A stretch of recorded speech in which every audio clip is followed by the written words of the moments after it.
Dit is vanoggend vir my 'n voorreg om vir julle die woord te bring.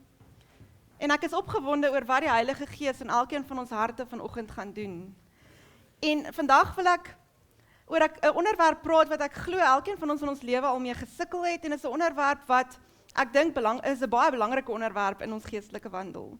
En ek wil begin deur 2 verhale te lees. Die een is 'n gelykenis wat Jesus vertel het, en die ander een is 'n verhaal van 'n karakter in die Bybel. En ek gaan begin, en ek gaan lees uit Lukas 15, vers 11 tot 32, en dis die gelykenis van die verlore seun. Maar voordat ek nou begin lees, die verlore seun, ons almal ken daardie gelykenis, of meeste van ons dink ek ken die gelykenis van die verlore seun. Hierdie seun, 'n pa, het 2 seuns gehad, en die jongste seun het besluit, nee, hy wil nou nie meer by sy pa bly nie, hy wil nou nie meer sy pa, werk vir sy pa en saam met sy pa nie, hy wil sy erfporsie vroeg hê. En hy het vir sy pa gevra vir sy deel, en sy pa het vir hom sy deel gegee, en hierdie seun het na 'n ver land gegaan, en hy het hierdie geld gaan uitmors, hy het losbandig gelewe, hy het baie vriende sekerlik gehad, toe hy baie geld gehad het, maar toe die geld opgeraak, want hy het nie inkomste verdien nie. En dat hongersnood oor die land gekom, en hierdie jonger seun het niks meer geld gehad nie, en hy het opgeëindig tussen die varke. En hy moes varke oppas, en hy was so honger gewees, ons ken die storie, dat hy die pele van die varke wou eet, maar niemand het dit vir hom gegee nie.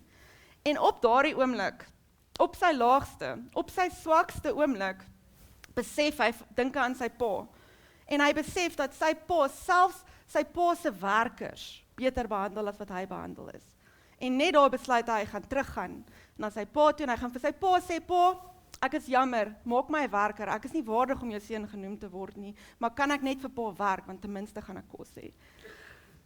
En die pa se reaksie, die seun is toe nou op pad terug, en die pa het sy seun van ver af sien aankom, wat beteken dat hierdie pa het vir hom gewag, en hy het sy seun gesien aankom, en hy het hom so jammer gekry, dat hy na hom toe gehardloop het en hom omhels het, en sy seun wou nog vir hom sê, ek is jammer en ek is nie waardig nie, en sy pa het net gesê, luister, jy is my seun, ons trek vir jou kleed aan, ons sit vir jou ring aan, en hy het sy slawe opdrag gegee, om die vetgemaakte kalf te slag en partytjie te hou. Nou hierdie gelykenis, en net voor hierdie gelykenis, is daar 2 ander gelykenisse, en dit gaan alles oor die genade van God, en hoe groot God se genade vir ons is. Maak nie saak hoe ver ons weggedwaal het nie, maak nie saak wat in jou lewe aangaan, en wat jy dink, te groot is vir God se genade nie. Niks is te groot vir God se genade nie. Geen oortreding is te groot vir God se genade nie. En hy sal jou terug ontvang en met oop arms terug ontvang. En as een persoon homself bekeer, dan vier die hemele fees oor 'n siel wat gered is. En dit is so 'n ongelooflike verhaal, en dit is die hooftema van hierdie verhaal. Maar vandag wil ek stil staan op 'n ander karakter in hierdie verhaal. En dis die ouer seun. Die ouer seun wat agtergebly het, en sy pa gedien het en aangehou werk het en nie enigiets verkeerd gedoen het nie. Die ouer seun. En ons gaan lees van Lukas 15, vers 25 tot 32. En die oudste seun was in die veld. En terwyl hy al nader aan die huis kom, hoor hy musiek en beerdsange. Hierdie mense het fees gevier oor hierdie seun, die jonger seun. En hy roep een van die diensknegte na hom toe en vra wat dit beteken. Die sê toe vir hom, "U broer het gekom en die vader het die vetgemaakte kalf geslag, omdat hy hom gesond teruggekry het. En hy het kwaad geword en wou nie binne gaan nie." Hierdie ouer seun was uit die aard van die saak, hy het kwaad vir sy broer in die eerste plek, hoe durf hy sy erfposie vat en gaan vermors. Maar hoe durf hy die vermetelheid hê om terug te kom en te verwag dat hy nou moet terug ontvang word. Hierdie ouer seun was kwaad vir sy jonger broer, en hy het kwaad geword vir sy pa, omdat sy pa hierdie vetgemaakte kalf durf slag vir sy broer. En die vetgemaakte kalf was 'n kalf wat hulle spesiaal voorberei het vir 'n baie spesiale geleentheid. En hy wou nie ingaan nie, hy wou nie deelneem aan hierdie partytjie nie, want hy was te kwaad gewees. Sy vader gaan toe uit na hom toe en smeek hom. Maar hy antwoord en sê vir sy vader, "Kyk, ek dien u so baie jare, en ek het nooit u gebod oortree nie. En vir my het u nooit 'n bokkie gegee, sodat ek saam met my vriende vrolik kon wees nie. Ai, arme oudste seun. Hy het nog nie eens 'n ou bokkie gekry nie, en hy kry homself verskriklik jammer, want die broer, die misbaksel van 'n broer, kry 'n vetgemaakte kalf. Hoe durf sy pa dit doen? Maar toe hierdie seun van U kom, gaan hy nou aan en sê, wat U goed met hoere deurgebring het U vir hom die vetgemaakte kalf geslag. Kyk, as daar nou iemand is wat nie verdien om 'n vetgemaakte kalf te kry nie, was dit nou hierdie jonger seun wat nou die pad gevat het. Toe sê hy vir hom, dis sy pa, kind, jy is altyd by my en al wat myne is joue. Ons moet tog vrolik wees en bly wees, want hierdie broer van jou was dood en het weer lewendig geword. En hy was verlore en is gevind. Hierdie pa het uit sy liefde vir sy seun genade bewys en sy jonger seun vergewe en was bly oor die terugkeer van sy seun. En in hierdie verhaal, as ons nou die jonger seun, die verlore seun uit die verhaal uithol, is daar twee karakters. Die een karakter is die Vader, wat die karakter van ons God die Vader uitbeeld. Van genade, van liefde, van vergifnis, van vryspraak. En die ander karakter wat ons in hierdie verhaal sien, is die ouer broer. En hierdie ouer broer kon nie vergewe nie. Hy kon nie uit liefde genade aan sy broer bewys nie. En hy het kwaad geraak en hy het bitter geraak. Die volgende verhaal wat ek wil lees, is Jona. Nou, ek dink altyd aan Jona se verhaal, altyd in die kinderkerk, dan het ek hierdie prentjie en in die kinderbybels is dit hierdie groot walvis met 'n glimlag op sy bek. En Jona wat in sy maag sit. Ek dink nie dit is presies hoe die prentjie was nie. Ek dink nie dit was 'n aangename 3 dae en 3 nagte wat Jona in daardie vis se maag spandeer het nie. Ek weet nie hoe moes dit gewees het nie, maar joh, nee, ek dink nie dit was lekker nie. Nou Jona is 'n hele boek van 4 hoofstukke. En Jona se verhaal is dis nie eintlik 'n baie goeie verhaal vir Jona nie. Jona is nie eintlik 'n baie goeie rolmodel vir ons in die Bybel nie. En in Jona 1, ek glo ons almal ken die verhaal, maar terwille van tyd gaan ek nou nie 4 hoofstukke lees nie, maar ek gaan net 'n opsomming gee. In Jona 1 roep die Here vir Jona. Hy was 'n profeet. En die Here roep vir Jona en sê vir hom dat hy moet na Ninive toe gaan. En hy moet nou aan Ninive gaan verkondig en vir hulle gaan sê dat hulle in ongeregtigheid lewe en dat God die stad gaan verwoes. Nou Ninive was die hoofstad van die Assiriese ryk gewees.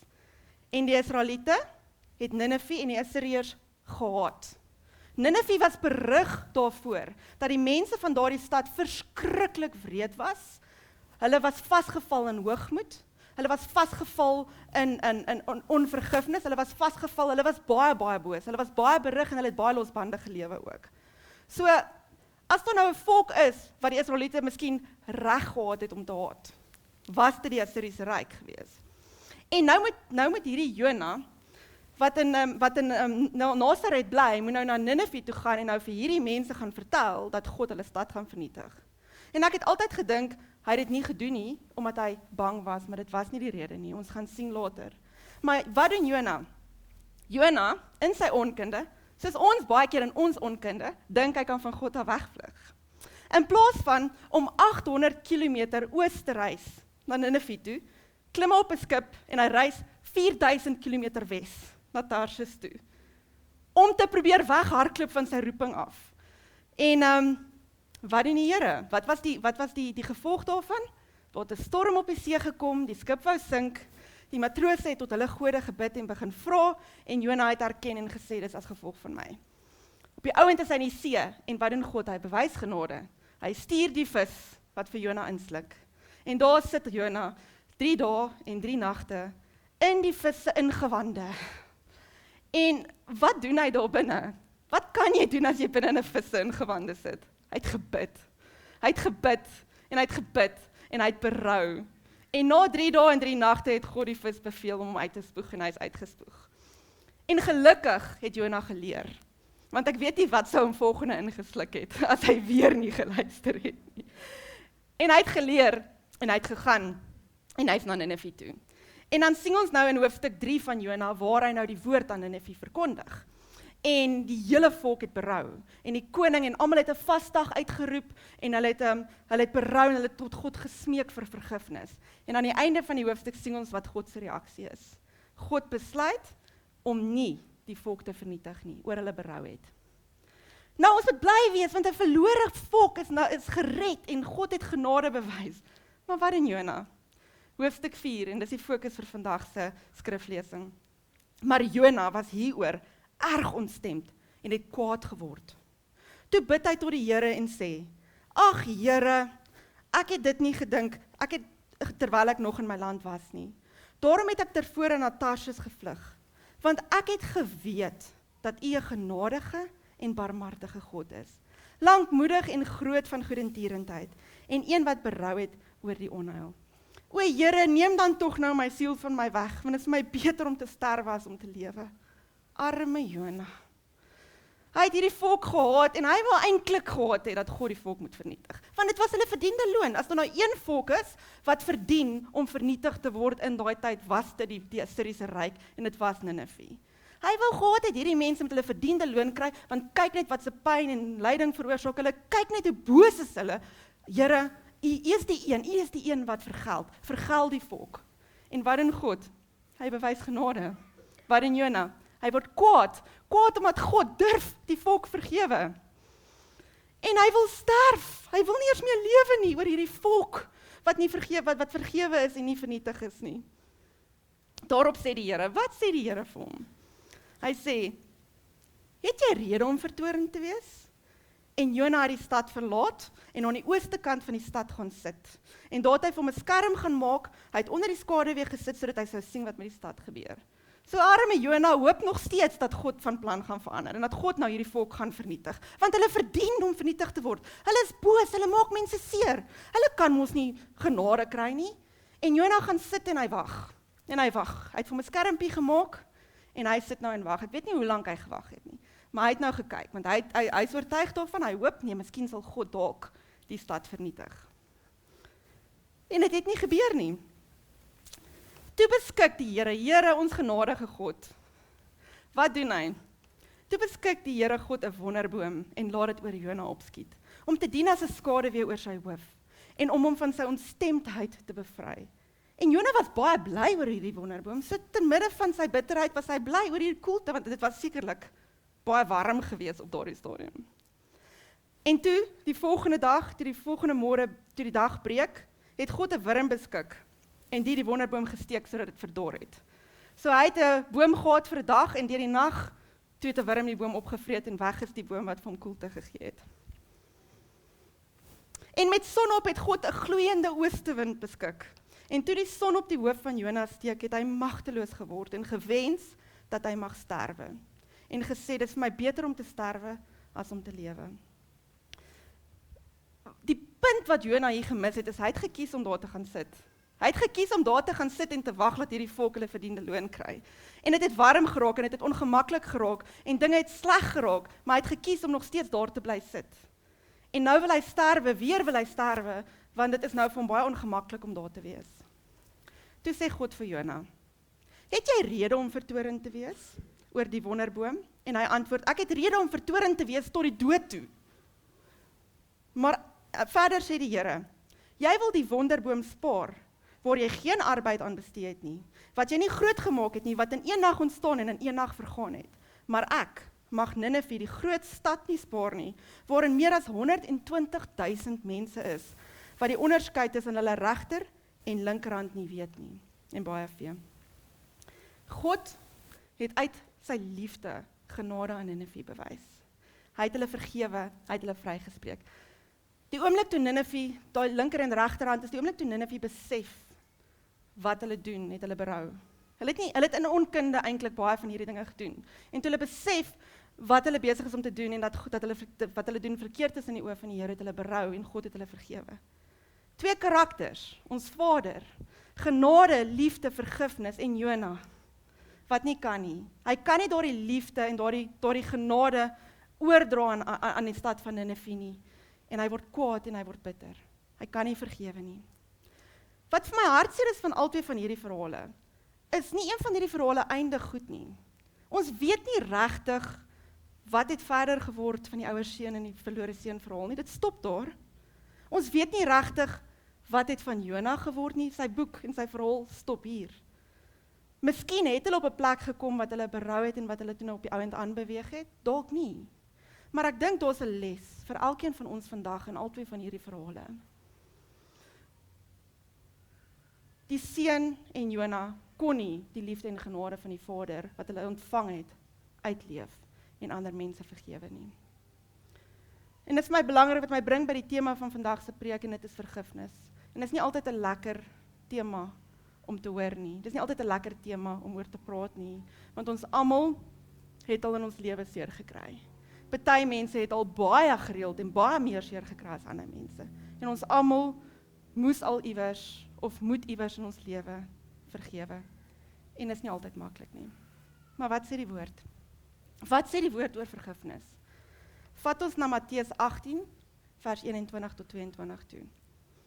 Toe kom Petrus na hom toe en sê, Here, hoe dikwels sal my broeder teen my sondig en ek hom vergewe? Tot 7 maal toe? 7 maal klink vir my goed, dit is baie. Ek meen, as iemand jou 7, hulle sê mos 'n dom donkie stamp net sy kop 2 keer. Wat van 7 keer? Wat sê Jesus? Jesus antwoord hom, ek sê vir jou, nie tot 7 maal toe nie, maar tot 70 maal 7. Nou, hierdie 490 keer is nie noodwendig die getal wat saak maak nie. Die boodskap wat hier uitkom is, baie meer as wat jy dink. Oor en oor, elke keer. Nie net 7 keer nie, nie net 20 keer nie, nie net 5 keer nie, nie net 490 keer nie, elke keer moet jy jou broer vergewe. En Lukas 17 vers 3 tot 4 sê, pas op vir julleself, en as jou broeder teen jou sondag bestraf hom, en as hy berou kry, vergewe hom. En as hy 7 maal op 'n dag teen jou sondig, en 7 maal op 'n dag na jou toe terugkom en sê, ek het berou, moet jy hom vergewe. Dis 'n opdrag van Jesus self. Nou mag jy vir my sê, Wilna, hierdie man het berou. Hy het na my toe gekom en hy het vir my gesê, ek is jammer, vergewe my. Maar daai persoon wat my seer gemaak het, berou nie. Daai persoon wat my seer gemaak het nie kom jammer sê nie. Hoekom moet ek hom vergewe? Hy het mos nie kom vra vir vergifnis nie. Kom ons lees. Wat sê die woord? Kolossense 3 vers 13 sê.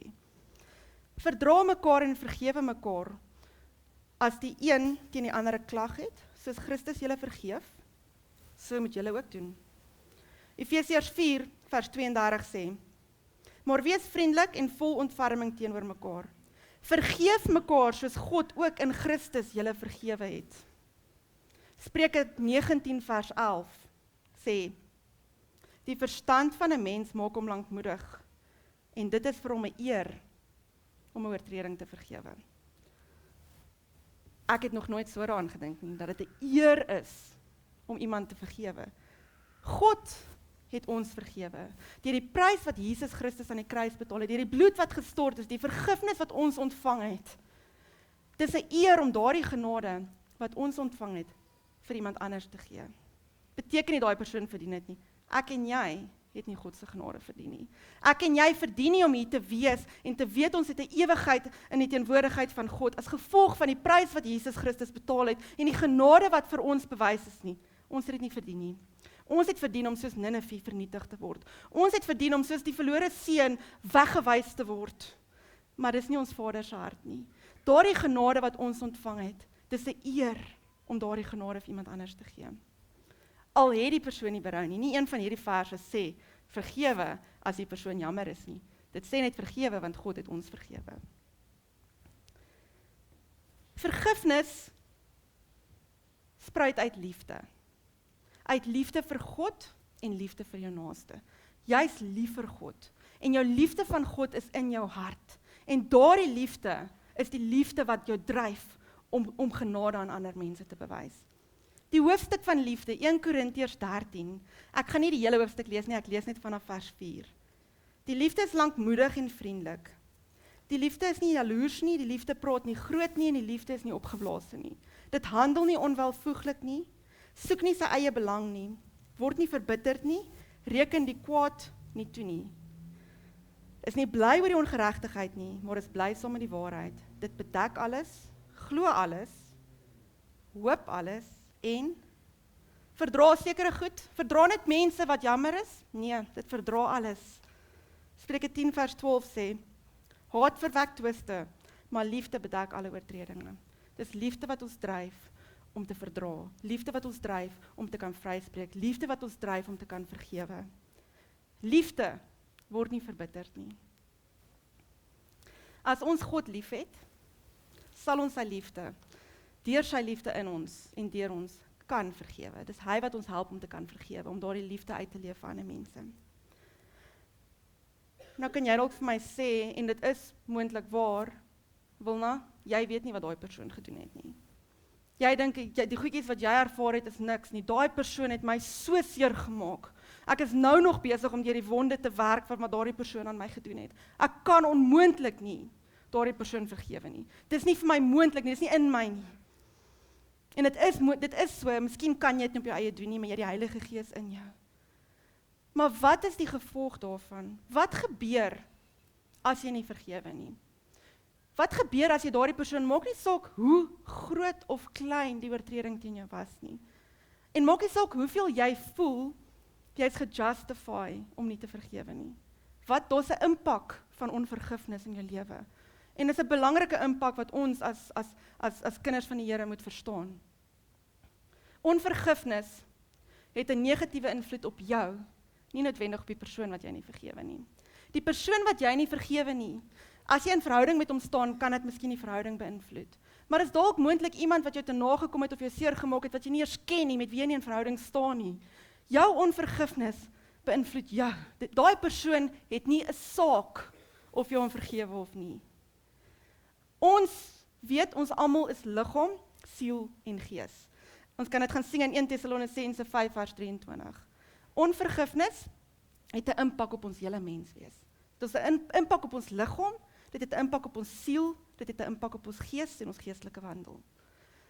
Daar's baie studies gedoen as ons gaan kyk na die impak van onvergifnis op ons liggaam. Baie navorsing gedoen, veral van 2000s af, het baie mense navorsing gaan doen. En dit is nie noodwendig Christene wat hierdie navorsing doen nie, dis wetenskaplikes wat studies doen om te kan verstaan, wat is die impak van onvergifnis op ons fisiese liggame? En ons baie studies gedoen en elke studie fokus op 'n spesifieke aspek van vergifnis of 'n spesifieke aspek van jou gesondheid. Maar een ding wat al hierdie studies bevind, is dat onvergifnis het 'n korttermyn impak op jou gesondheid. Dit kan die stres en die angs wat saam met onvergifnis gepaard gaan en die bitterheid wat saam met onvergifnis gepaard gaan, kan jou immuniteit verlaag. Dit kan jou bloeddruk opskiet. Dit kan hartprobleme veroorsaak. Daar's selfs studies wat gevind het en navorsing gedoen het oor die impak van onvergifnis op diabetes. So daar's definitief bewyse dat daar 'n liggaamlike impak van onvergifnis op ons is. Maar waarop ek wil fokus vandag is die impak van onvergifnis op ons siel en ons gees. Ons siel, dis wie jy is. Dis jou wil, jou intellek en jou emosies. En om te kan verstaan die impak van onvergifnis op ons sielsmens, wil ek weer gaan kyk na die verhaal van Jona en die verlore seun. En daar's 'n siklus van onvergifnis wat ons kan sien in albei daardie verhale. Hulle kan nie op 'n plek kom wat hulle kan vergewe en vryspreek nie. Wat maak dat hulle kwaad word? So onvergifnis lei tot woede. En dan, wat het gebeur met die verlore seun en wat het gebeur met Jona? Die arme twee mense het hulle self so jammer gekry. Selfbejammering. En partykeer is daardie selfbejammering in ons terme gejustify.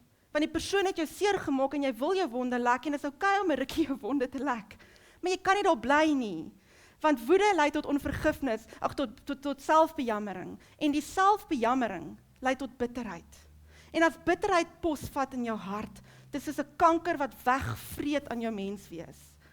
En elkeen van daardie elemente van die woede van onvergifnis, soos wat jy op die bord kan sien, dis 'n siklus. Jy sit vas tussen bitterheid, woede, selfbejammering. Woede, selfbejammering, bitterheid. Jy sit vas in daai siklus. En as jy in verhouding met die persoon staan, dan kan dit verdeeldheid veroorsaak. Partykeer as jy nie in verhouding met die persoon staan en is iemand wat jou seer gemaak het en jy ken hom nie, dan is daar nie noodwendig verdeeldheid nie, want jy is nie in verhouding nie. Maar as ons gaan kyk na konflik in gemeentes, as ons gaan kyk na konflik in families, konflik in vriendekringe, onvergifnis veroorsaak verdeeldheid. En verdeeldheid is nie die hart van ons koning nie. Ek wil gaan lees oor woede. Elkeen van daai elemente gaan ek net uit die woord uit vir julle bevestig. Efesiërs 4 vers 26 tot 27 sê: Word toornig en moenie sondig nie. Laat die son nie ondergaan oor julle toorn nie en gee aan die duiwel geen plek nie. Dis okay om kwaad te word. Die woord het nie gesê jy mag nie kwaad word nie. Die woord sê moenie sondig nie. En jy gaan moet aanbeweeg. Jy kan nie in die woede bly nie. Dis oukei om kwaad te wees oor wat daardie persoon aan jou gedoen het, vir 'n oomblik. Maar jy gaan daardie persoon moet laat gaan. Jy gaan daardie persoon moet vryspreek, en jy gaan moet aanbeweeg, sodat jy vryheid kan kry van jou onvergifnis. Moenie die son onder laat gaan oor jou toren nie. Die klein jakkelsies wat die wingerde verwoes, ons weet dit is in die woord en dit is iets wat ons baie gebruik, in huwelike. Klein goedjies wat onuitgesorteer raak, vriendskappe, klein goedjies wat jy net laat gaan en sê, ag, kom ons maak of dit nie 'n issue is nie. Klein goedjies bou op. En dit is op die ou end waar jy plek gee vir die duiwel. As jy nie vergewe nie, maak jy 'n deur oop vir die vyand om 'n invloed in jou lewe te hê. Moenie vir hom 'n plek gee nie. Vergewe, spreek vry, maak jouself vry van die bande van onvergifnis. Die tweede element van die siklus van onvergifnis is selfbejammering. 1 Korintiërs 10 vers 10 sê, moenie murmureer, soos ook sommige van hulle gemurmureer het nie, en hulle het deur die verderwer omgekom. Ons sal baie keer as ons onsself jammer kry, kla en kerm, bietjie 'n victim mentaliteit hê. Mense wat gekla het deur die verderwer omgekom. Filippense 2 vers 14 tot 15 sê, doen alles sonder murmurering en teespraak, sodat julle onberisplik en opreg kan wees, kinders van God sonder gebrek, te midde van 'n krom en verdraaide geslag, onder wie julle skyn soos ligte in die wêreld. Jy kan nie jou lig laat skyn in 'n wêreld wat God se liefde nodig het as jy selfbejammering in jou hart het nie. Laat jou lig skyn. Kom oor jouself, en ek sê dit met al die liefde in my hart. Ek sê nie jou pyn is nie reël nie. Maar moenie 'n victim mentaliteit hê nie. Ons is meer as oorwinnaars deur Jesus Christus wat vir ons die krag gegee het, Romeine 8. Moenie dink, dis nie Christelik om maar net 'n victim te wees nie, want ons is nie victims nie. Jy was vir 'n oomblik 'n victim van daardie persoon se optrede.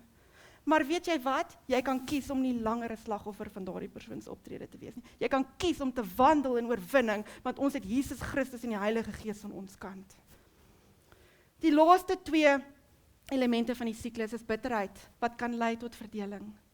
Hebreërs 12 vers 14 tot 15 sê, jaag die vrede na met almal, nie net met die wat naas met jou is nie.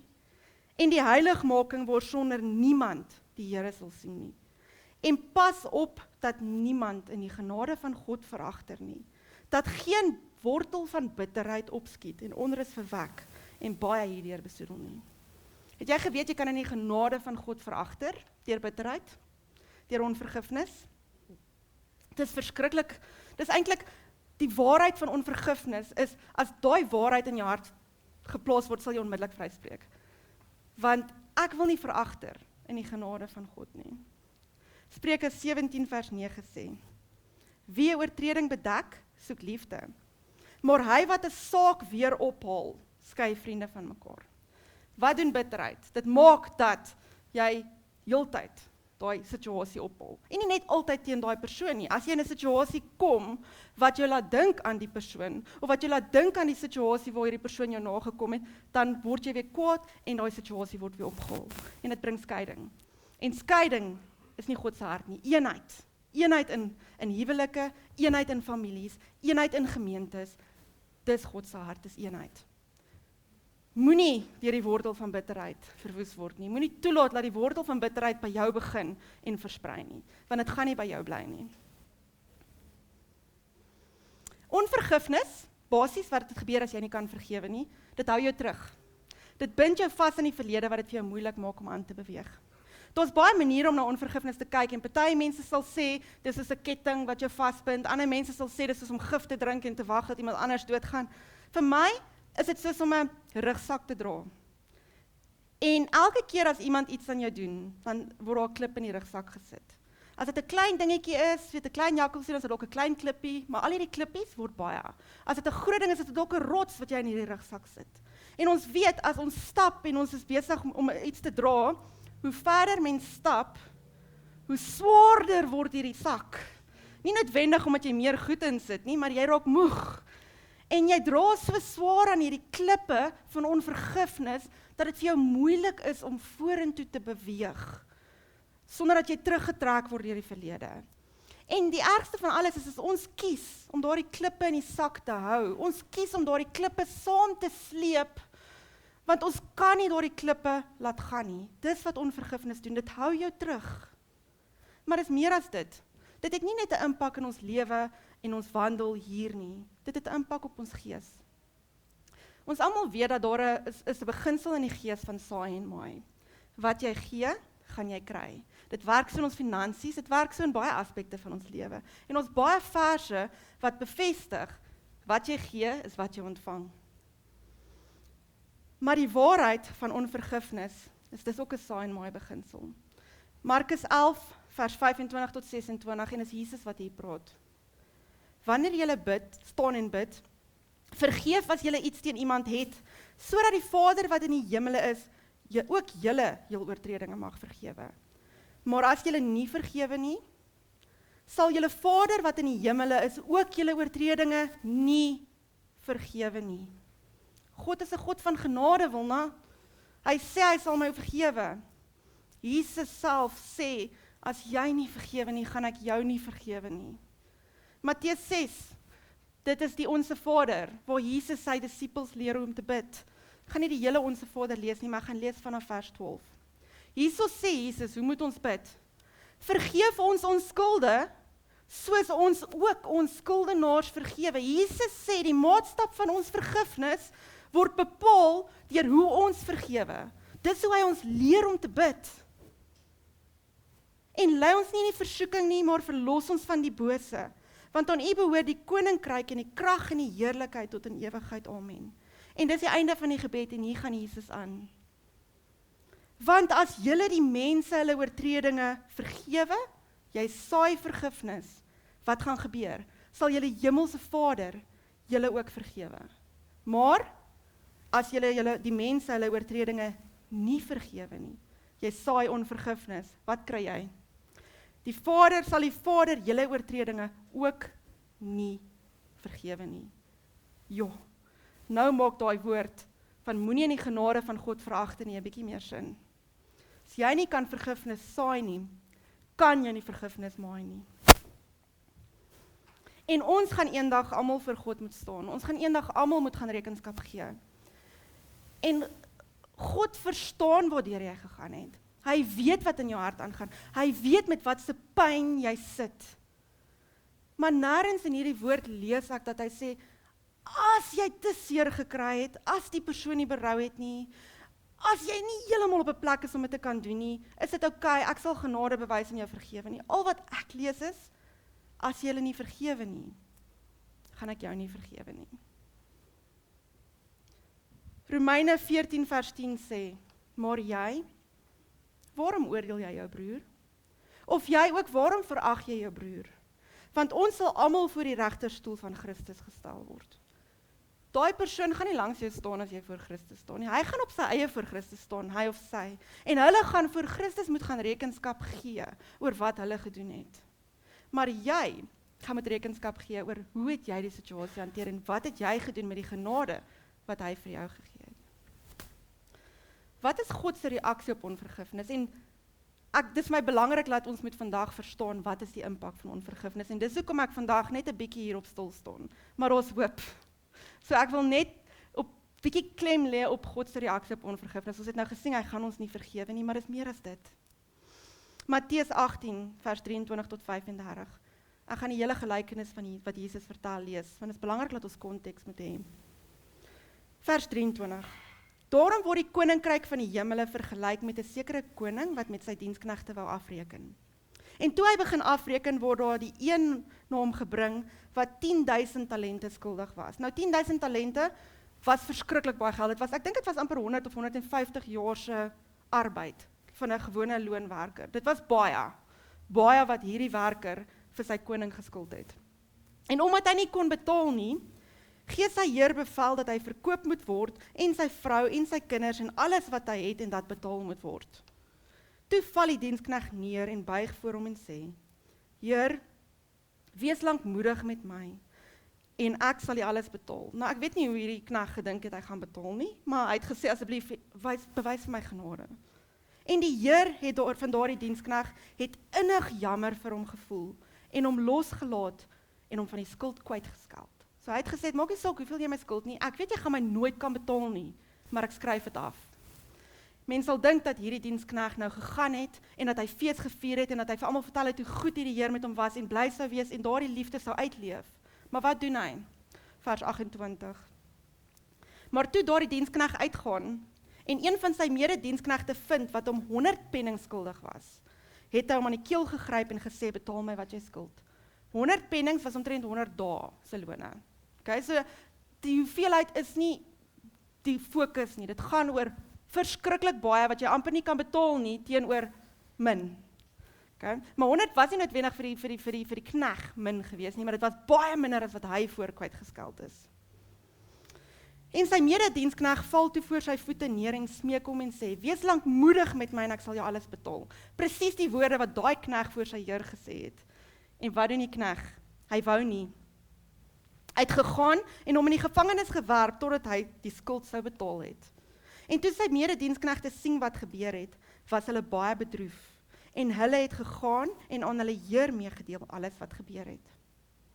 Vers 32, daarop roep sy Heer hom en sê vir hom, jou slegte diensknegt, al daardie skuld het ek jou kwytgeskeld omdat jy my gesmeek het. Moes jy nie jou medediensknegt ook barmhartig wees soos ek jou barmhartig gewees het nie? En sy Heer, wat was sy reaksie? Hy het hom in toorn oorgegee aan die pynigers totdat hy sou betaal het alles wat hy skuldig was. En daar eindig die gelykenis. Dit was die Heer, die koning se reaksie van hierdie gelykenis.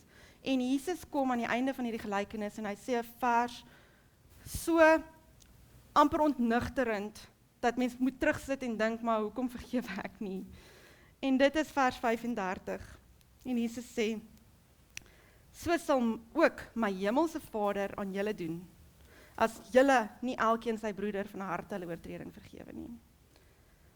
Deur nie te vergewe nie, beweeg jy uit onder God se covering, as ek dit so kan stel, onder sy beskerming. Jy beweeg uit, jy maak 'n deur oop in jou lewe. Onvergifnis is sonde. En jy maak 'n deur oop in jou lewe. En onthou, ons vyand is 'n oorwonne vyand, want God is almagtig, geen mag kom aan hom toe nie. Maar in jou lewe, as jy vir hom 'n plek gee, soos die woord sê, as jy vir hom 'n deur oopmaak, gaan hy 'n invloed op jou lewe en jou gedagtes hê. Ek wil nie op 'n plek wees wat ek 'n deur oop het vir die vyand om 'n invloed op my lewe te hê nie. Ek kies om te vergewe, ek kies om vry te spreek, want ek wil die vergifnis en die genade van God ook ontvang. Daar's hoop, julle. Ons sien dat onvergifnis sonde is, ons sien die impakte van onvergifnis en die feit dat jy nie genade kan kry nie. Maar ons hoop. Matteus 5 vers 9 sê, salig is die vredemakers, want hulle sal kinders van God genoem word. Vredemaker, die woord vredemaker impliseer 'n aksie. Dis nie net salig is die vrede-ervaarders nie, dis salig is die vredemakers. As jy vrede gaan nastreef, mense gaan vryspreek en gaan vergewe, wat gaan gebeur? Jy sal 'n kind van God genoem word. Wees 'n vredemaker, mense. Spreek vry, beweeg aan. Maar hoe doen mens dit? Hoe vergewe ek? En voor ek daar kom, wil ek net noem, vergifnis beteken nie dat jy sê die persoon wat die persoon aan jou gedoen het is okay nie. Vergifnis beteken nie dat wat daardie persoon gedoen het, jy sê dis reg en hy kan dit maar weer doen nie. Vergifnis, ek het dit hier raak gelees en dit is vir my so mooi. Forgiveness is not the absence of pain. It's the presence of mercy. Forgiveness is not the absence of pain. Ons verstaan jy het seer gekry. Ons sê nie wat jy ervaar het is maar 'n klein dingetjie en is onbelangrik nie. It's not the absence of pain. It's the presence of mercy. Dis genade wat jy aan daardie persoon bewys, al verdien hy nie om genade te kry nie, want jy het nie genade verdien nie. Forgiveness is an act of love and obedience. Dit beteken ook nie noodwendig dat jy daardie persoon weer gaan vertrou nie. As dit in 'n verhouding was wat hierdie persoon jou seer gemaak het, gaan jy nie noodwendig dadelik weer hierdie persoon vertrou nie. As iemand jou in besigheid te nagekom het, sal dit dwaas wees om weer met daardie persoon besigheid te doen. Dit beteken nie ons sê ons vergeet en ons vergewe nie, maar dis ook nie 'n geval van ek vergewe, maar ek sal nooit vergeet nie. Ons vergeet nie omdat ons nie weer wil seer kry nie. Maar as ons dit doen omdat ons dit heeltyd weer wil ophol, het ons nie regtig vergewe nie. En die ander ding wat ek net ook wil noem is, dit beteken ook nie dis wederzijds nie. Dit mag gebeur dat jy 'n persoon vergewe en vryspreek en daardie persoon jou nie vergewe nie. Dis oukei, dit gaan nie oor hom nie, dit gaan oor jou. Jy moet vryspreek, ongeag of daardie persoon jou vryspreek en vergewe. Maar jy kan ook besluit om daardie vertrouensverhouding te skuif en te verander, dat daardie persoon jou nie weer seer maak nie. Maar hoe vergewe ons? Paar stappe. Vergifnis is 'n besluit. Jy moet kies. Dis 'n besluit wat jy neem om te sê, hierdie sak met klippe wat ek dra, ek kies om die sak oop te maak, die klippe uit te haal en dit oor te gee vir die Here. Ek kies om nie 'n dag langer met hierdie sak van klippe te loop nie, want dit beïnvloed my. Dit beïnvloed nie die ander persoon nie.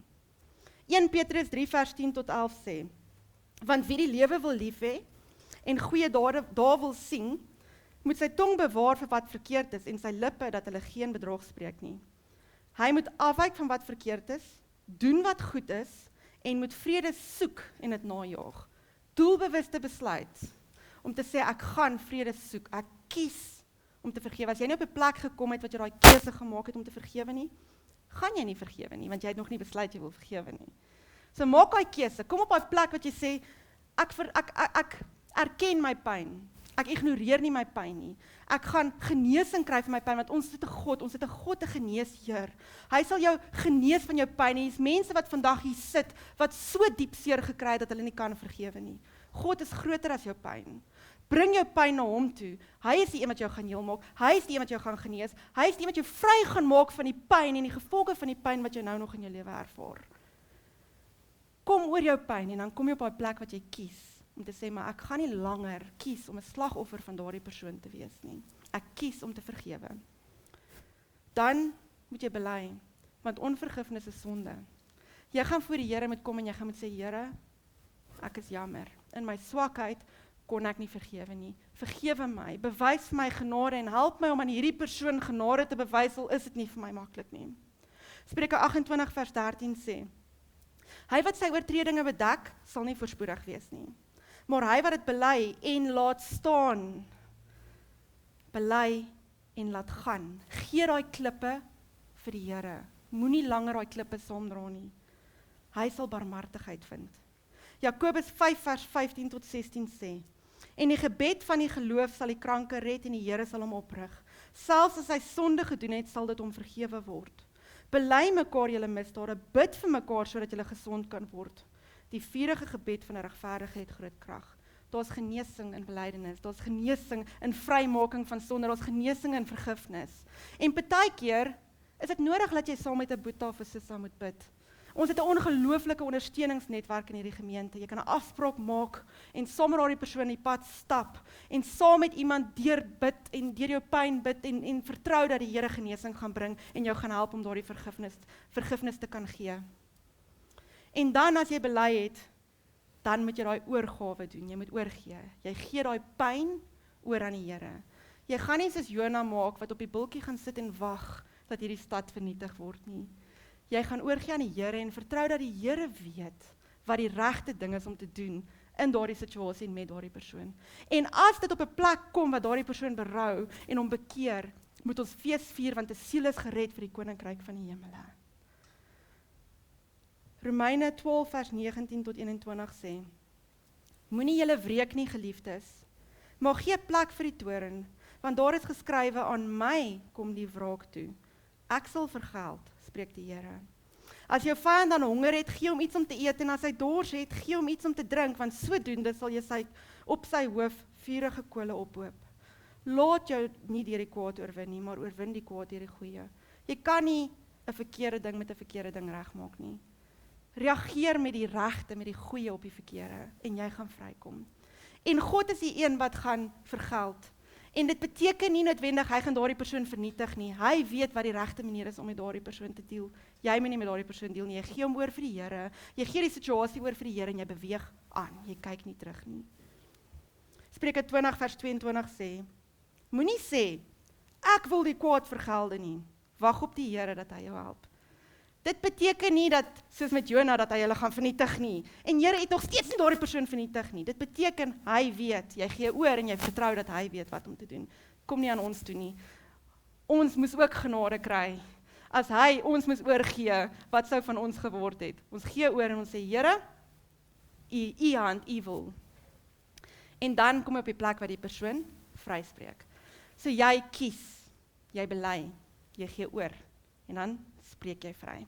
En jy het nodig om daai vergifnis te spreek, want deur die mond, die woorde wat ons spreek het 'n impak.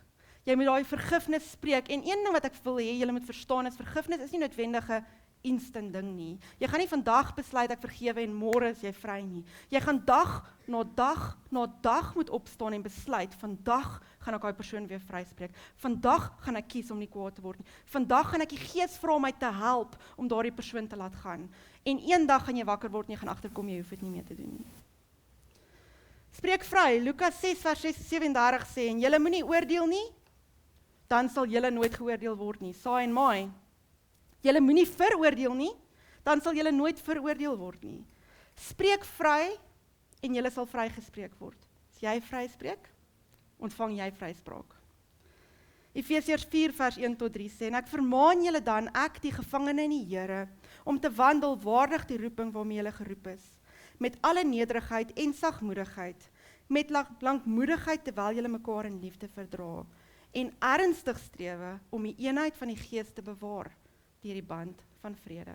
Vrede is 'n band wat mense saambind. Vrede is 'n band wat mense bymekaar bring en ons meer effektief maak vir die koninkryk van God. So streef die band van vrede na. Spreek daai persoon vry en as jy nodig het om dit elke dag te doen, doen jy dit elke dag tot jy nie meer dit nodig het nie. En dan, en dis is een van die moeilikste stappe van vergifnis in my opinie, is bid en seën. Bid vir daardie persoon. Seën daardie persoon. Moenie bid en sê, Here, mag jy daardie persoon vernietig nie. Bid en sê, Here, mag jy daardie persoon seën. Mag jy vir daardie persoon goeie goed oor sy lewe bring. Mag jy daardie persoon guns gee. As jy op 'n plek is wat jy vir daardie persoon kan bid en hom kan seën en opreg dit kan bedoel, dan weet jy jy's vry, dan het jy vergewe. En aan die begin gaan dit dalk vir jou voel, luister, hierdie voel baie geforseer. Doen dit nog steeds. Want die Heilige Gees werk ook in jou en hy werk en dit gaan net al hoe makliker raak. Nie alles in ons lewe is 'n quick fix nie. Ons is so gewoond aan vinnige antwoorde en vinnige alles. Partykeer is dit 'n pad wat jy moet stap en dit help om iemand te kry wat jy mee kan gesels, wat jou kan help deur die pad. En as jy op 'n plek is en op 'n dag is wat jy weer sukkel, kan jy daai persoon bel en hulle kan vir jou net moed inpraat. Kry iemand, as jy sukkel om deur vergifnis te werk en te vergewe, kry iemand. Kry 'n accountability partner. Iemand wat jy kan bel enige tyd en sê, luister, ek sukkel, help my, bid vir my. En dit is belangrik dat jy daar gaan moet kom om vir daardie persoon te bid en om te seën. Lukas 6 vers 27 tot 28 sê, maar ek sê vir julle wat luister, ek hoop elkeen van julle luister nog. So, vir elkeen van julle wat luister, julle moet julle vyande lief hê en goed doen aan die wat julle haat. Seën die wat julle vervloek en bid vir die wat julle beledig. Dis belangrik dat ons gaan moet bid vir daardie mense. Ons gaan hulle moet seën. En die vyand wat hulle hiervan praat, is nie noodwendig 'n vyand met wie jy in 'n verhouding staan nie. Dit is in die konteks van die situasie, iemand wat jou te nagekom het, iemand wat jou seer gemaak het. En dan is dit ook belangrik dat jy moet grense stel. Ek het dit genoem, stel grense, dit is deel van vergifnis. As iemand jou keer op keer seermaak, hoef jy nie die heeltyd weer jouself daarin bloot te stel. Ek sê nie jy stoot die persoon uit jou lewe uit totaal en al nie. Jy stel grense op om jouself te beskerm. Jy gaan nie weer met daardie persoon wat jou te nagekom het in besigheid noodwendig besigheid doen nie. Jy gaan nie noodwendig weer heeltyd sommer oor die vriend wat jou sleg sê en jou beledig en jou beskinder noodwendig meer tyd spandeer nie. Stel grense. Dis oukei om grense te stel. En daardie grense wat jy opsit is nie noodwendig permanent nie. Dis dalk tydelike grense totdat vertroue teruggewen word. Kan daardie persoon weer nader aan jou toegelaat word. Dis oukei. Jy hoef nie elke keer terug te gaan om weer beledig te word nie. Maar dit beteken ook nie jy skryf die persoon totaal en al af nie. Dit beteken dat jy sit grense in plek om jou hart te beskerm. Spreuke 22 vers 10 sê, dryf die spotter weg, dan gaan die twis weg. En die stryery en die geskimp hou op. Nou, as die spotter nie meer naby jou is nie, as jy hom nie meer toelaat in jou lewe nie, dan gaan die spottery weg en die twis gaan weg. So sit grense in plek. Titus 3 vers 10 tot 11 sê, aan 'n man wat partyskap verwek, moet jy jou onttrek na die eerste en tweede vermaaning. So, gee die persoon 'n kans, probeer, maar as die persoon aanhou, jy moet hom elke keer vergewe. Maar jy hoef nie elke keer weer jouself daaraan bloot te stel nie. Sit grense in plek, en met tyd, soos jy die persoon vergewe, en die persoon moontlik homself bekeer, of op tot die besef kom van die pyn wat hy veroorsaak en verander, kan vertroue teruggewen word, en jy kan hom weer teruglaat in jou circle of trust, as ek het so kan stel.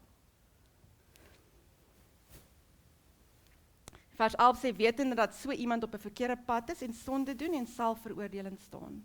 So, onttrek jouself van die persoon as jy moet vir 'n rukkie, daai persoon gaan voor die Here staan. En as die Here met hom werk en hy hom bekeer, halleluja, want dan het ons 'n siel gewen. En dan kan daardie verhouding herstel word en dan kan versoening kom.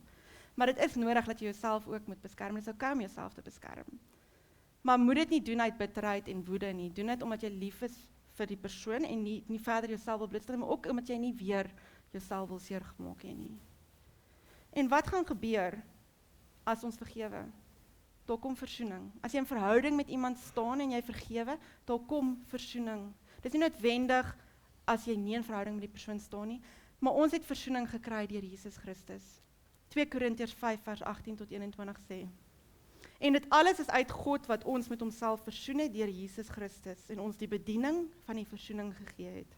Naamlik dat God in Christus die wêreld vir homself met homself versoen het deur hulle hul misdade nie toe te reken nie en die woord van die versoening aan ons toe te vertrou. Ons tree dan op as gesande om Christus wil, asof God deur ons vermaan.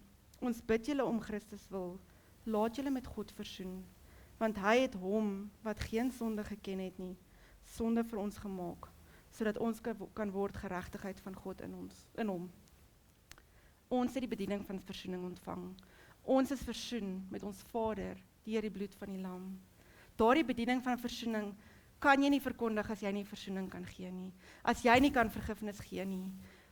Versoen met die mense soos wat God met ons versoen het. Vergewe mense soos wat God ons vergewe het. Bewys genade soos wat God vir ons genade bewys het. Al verdien daardie persoon dit nie.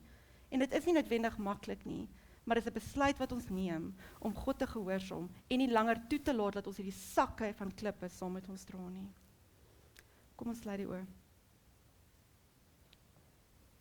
Ons hemelse Vader, dankie. Dankie vir die goedheid. Dankie vir genade wat U vir ons gegee het, wat ons nooit kan verdien nie. Here Jesus Christus, dankie dat U aan die kruis gesterf het vir ons sondes, U bloed gestort is, sodat ons eendag skoon voor die Here voor God kan staan. Here Jesus, ons weet dat ons nie die genade verdien het nie. Ons weet dat ons verdien het om gestraf te word en verwoes te word, maar tog het U genade bewys. Dankie dat U die Vader is wat uit liefde, uit genade aan die kinders bewys, Here. Here Jesus, ek bid vandag vir elkeen van ons en elke persoon wat hier sit. Here Jesus, mag U ons help. Mag U ons help om daardie genade en daardie liefde wat U vir ons bewys het, mag ons dit aan ander mense bewys. En Here Jesus, ek vra dat U elke persoon wat hier sit, wat seer het as gevolg van die verlede, dat U elkeen van hulle sal oprig, dat U genesing sal bring, dat U herstel sal bring, Here, en dat U hulle sal help, dat die Heilige Gees hulle sal help om 'n besluit te neem en 'n pad van vergifnis te stap. En dat U hulle sal vrymaak van die bande van onvergifnis en die klippe wat hulle saamdra. Ons Hemelse Vader, ons sê vir dankie. Dankie vir die liefde. Dankie vir die genade. Dankie vir die woord wat vir ons leer en ons soms vermaan, Here. Maar ons wil U behaag en ons sê, Here, dankie.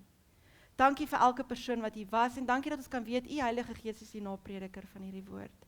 En mag U harte aanraak. Mag U na vore bring as daar goed is wat na vore moet kom en mag U hulle help om hierdie pad te stap, Here. Dankie vir elkeen van die mense wat hier is, Here. Ons eer U as ons koning. Dankie vir die goedheid. Ons prys U naam en ons sê net vir U, dankie vir genade. Dankie vir die Heilige Gees wat ons toerus en ons help om te kan doen wat ons moet doen. Help ons, Here, en bring mense oor ons pad.